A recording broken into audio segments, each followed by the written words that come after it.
클로버 주주분들 반갑습니다. 타점형 정아람입니다. 오늘 클로버시 지금 마이너스 3.6% 정도 하락이 나오고 있는데 중요한 거는 오늘 하루 만에 등락이 아니잖아요. 지금 클로버시 전고점 72,300원을 돌파를 앞둔 핵심 분기점에 있다 보시면 되시는데 지금 시장의 질문은 딱 하나죠. 이게 진짜 돌파가 나오느냐? 아니면 되돌림이 나오느냐? 이 질문에 대해서 제 결론부터 말씀드리면 돌파는 이미 임박 구간에 들어와 있고 지금은 정리해야 될 자리가 아니고 홀딩을 해야 될 유지를 해야 될 구간입니다. 그래서 왜 그런지 하나하나 풀어드릴 텐데 우리 주주님들과 구독자님들 모두 이 부분 체크하셔서 대응하시는 데 도움되셨으면 하고요. 시작 전에 구독과 좋아요는 저한테 큰 힘이 되니까 한 번씩 꼭 부탁드리겠습니다. 여기 차트를 보시면은 최근 5거래일 동안 윗골이 붙어 있는 거 확인되시죠? 이게 종가 기준으로 보면은 69,000원에 안착이 안 되다 보니까 투자자 입장에서는 이게 고점이 아닐까라는 불안 심리가 생길 수밖에 없어요. 하지만 이 흐름 고점 신호로 보면 안 되는 이유가 있죠. 자세히 보시면은 이렇게 윗꼬리는 달려있지만 거래량은 줄어드는 거 확인되시죠? 이거는 고점이 무너지는 차트가 아니고요. 이 고점을 다시 한번 돌파하기 직전에 물량을 소화하는 전형적인 흐름이다 라고 보시면 되세요. 그래서 강한 종목들이 전고점을 돌파하기 전에는 반드시 거치는 세 가지 과정이 있습니다. 첫 번째로는 단기 차익 실현 물량이에요. 최근에 급등을 하면서 단기 수익을 챙기려는 물량이 나오면서 이게 변동성은 아무래도 생길 수밖에 없는 부분이고 두 번째로는 개인 투자자의 흔들기입니다. 보신 것처럼 윗꼬리와 그리고 음봉, 장중 급락 이런 움직임으로 해서 여기 고점 아닐까라는 심리를 자극하게 되죠.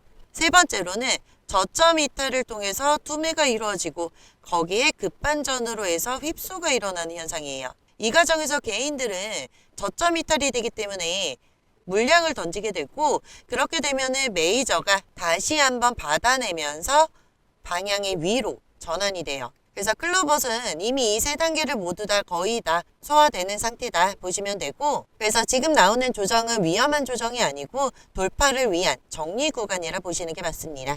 그래서 지금 구간에는 복잡하게 볼 필요 없고요. 딱 세 가지만 보시면 되세요.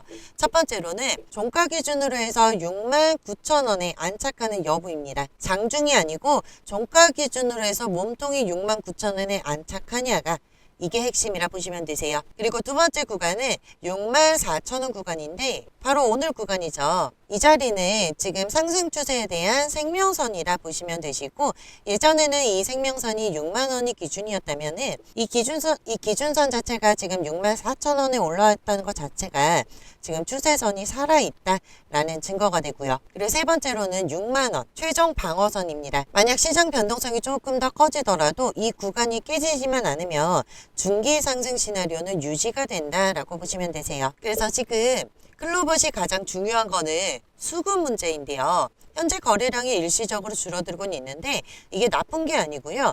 돌파 전에 에너지를 응축하는 구간이다라고 볼 수 있어요. 그리고 또 보시면 중요한 신호가 하나 있죠. 바로 연기금입니다. 연기금이 최근 들어 계속적으로 매수를 하고 있죠. 이번 연도부터 해서 정부에서 코스닥 부흥 정책으로 해서 150조 원을 국민성장펀드로 해서 로봇 자동화 사업에 이런 정책 지원 이 부분도 반드시 체크를 해야 되고요. 만약 지금 보고 계시는 주주님들 중에 나는 실시간 체크가 좀 어렵다 하시는 분들은 여기 위에 번호 보이시죠? 010-8486-6552번으로 클로봇이라고 문자 한번 남겨주세요. 그럼 제가 실시간으로 문자를 통해 대응 도와드리니까 저도 뭐 문자 보낸다고 돈 들어가는 건 아니거든요. 그래서 놓치지 말고 챙겨가셔서 도움 한번 받아보셨으면 하고요. 대신에 구독과 좋아요 요거 한 번씩만 꼭 좀 부탁드릴게요. 그리고 지금 달러 자체가 원달러 환율이 지금 1450원대 구간에서 왔다 갔다 하고 있는데 그동안 환율이 좀 떨어지긴 했어도 아직은 외국인들이 적극적으로 매수하기엔 좀 부담이 되는 구간이거든요.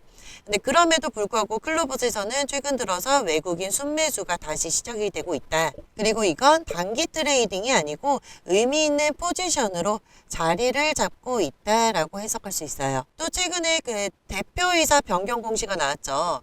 이걸 뭐 단순히 호재냐 악재냐 이렇게 많이 물어보시는데 요거는 의미가 없습니다. 중요한 거는 시장이 이걸 어떻게 받아들였냐인데 이게 공시 이후에 변동성은 좀 나왔지만 이 핵심 지지선을 지켜내고 있거든요. 이 말은 이미 공시는 모두 소화가 됐고 시장은 이제 다른 걸 보고 있다라는 뜻으로 보이고 지금 시장의 초점은 명확합니다. 4분기 실적. 이 실적에 따라서 레퍼런스가 실제 수주로 이어지는지 여기에 따라 다음 파동이 결정될 확률이 굉장히 크고요. 연말까지는 외국인 수급이 유지가 되면서 주가는 좀 어느 정도 끌어올릴 흐름이 나올 가능성이 큰데 다만 이제 배당락 있죠. 배당락 이후에는 단기 차익 실현 물량으로 해서 박스 하단 구간으로 되돌림 변동성 충분히 나올 수 있어요. 근데 이게 추세가 꺾이는 게 아니고 상승 추세 안에서 건강한 조정이다라고 보시면 되세요. 정리해서 말씀드리면 지금 클로벗은 고점 공포 구간이 절대 아니고요. 돌파 직전의 정리 구간이다라고 보시면 되세요. 그래서 매도 신호 없고요. 외인과 기관은 여전히 매수 중이다. 그래서 추세는 여전히 우상향 중이다. 그래서 지금 구간에서는 고점 걱정보다는 기준만 잘 체크하셔서 대응하시면 되시고요. 기준선 아까 잡아드렸죠. 첫 번째 69,000원 종가 여부 이게 안착이 되는지 확인해 보시면 되시고 두 번째로는 64,000원 지지선의 여부 그리고 세 번째로는 외국인 연기금 수급 지속 여부 요 세 가지만 꾸준하게 체크해 보시면서 차분하게 대응하시면 되는 구간이고요. 제가 라이브가 아니다 보니까 실시간 대응으로 영상으로 뵙는 게 좀 어려운 점 양해 부탁드리고 요 실시간 체크 원하신다 하시면은 말씀드린 것처럼 위에 번호로 해서 클로봇이라고 문자 한번 남겨주세요. 그리고 구독과 좋아요 늘 잊지 말아주시고요. 끝까지 시청해 주셔 감사드리고 올해 마지막 주말 이번 주말 행복한 주말 보내세요.